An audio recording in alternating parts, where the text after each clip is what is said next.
Hey everybody, Maddie Mad Dog Forward here, and welcome back to my channel. I'm so glad to have you here because today we're talking about something really important and I don't think it gets talked about enough. Supplements are pretty confusing. There's so many brands out there, the market is so saturated, and it can be hard to know what we need, what we want, what's important, and really what tastes good. With so many different proteins out there and different products, it can be hard to know what's important. We have all these words out there: Whey Concentrate, Whey Isolate, Hydrolyzed protein, vegan protein, pea protein, and we're just trying to make some muscles, right? So what should we go for? Let's talk about the common 3 types of protein that you'll see most in the market.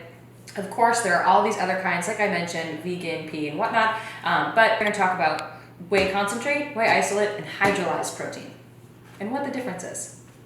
First, we're going to talk about Whey Concentrate because we can kind of think of these proteins as steps, because really it is about steps of manufacturing, really. Whey Concentrate is going to be the most common that you see, and it's also going to be the cheapest, and there's a reason why.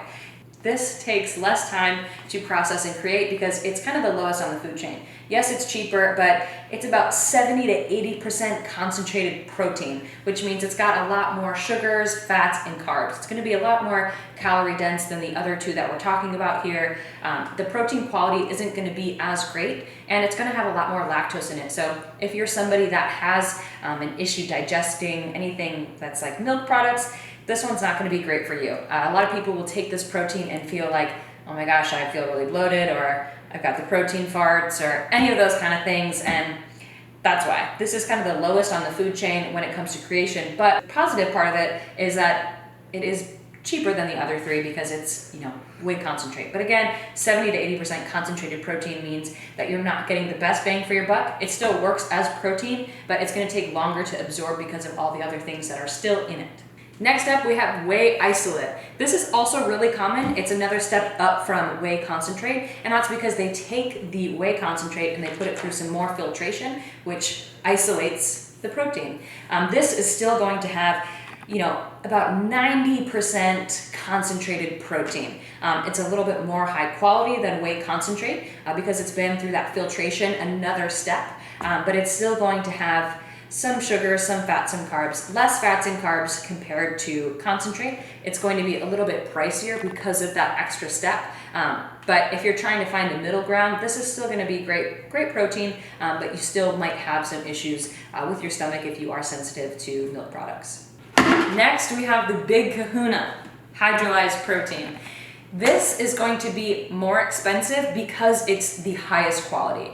They are taking it through another step of filtration, which sounds maybe too sciencey, but pretty much it's going through a pre-digestion phase. So this is the highest quality kind of protein that you can get. It's not going to have as many fats, sugars, carbs, and it's not going to affect your stomach as much. So if you are sensitive to milk products, or typically when you take a protein powder and you're like, oh my gosh, I feel gassy, I feel bloated, something doesn't feel great about this protein, you're not going to have this problem with a hydrolyzed protein. That's exactly what this step is for.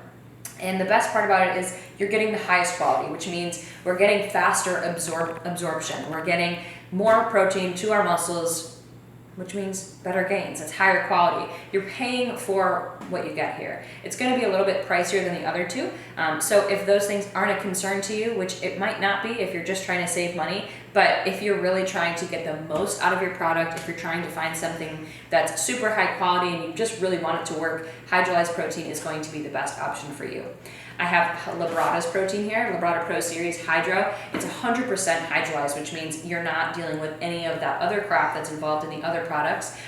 It's going to taste good. It's going to be a little bit pricier, but it's going to be the highest quality that you can find on the market when it comes to whey protein powders. I highly recommend this brand. I love working with Labrada. I've used this protein for years now. It tastes good. I mix it with everything. I find that it can work better in different kind of recipes. So obviously you can have a protein shake, but this is a protein that I find easier to make with pancakes or cupcakes, or I use it in my Ninja Creamy ice cream. It's something that I feel like just blends better. But I don't ever have any issues. I am somebody that's very lactose sensitive, but when it comes to prioritizing muscle building and recovery, I'm always somebody that wants to opt for the best because I'm working so hard in the gym.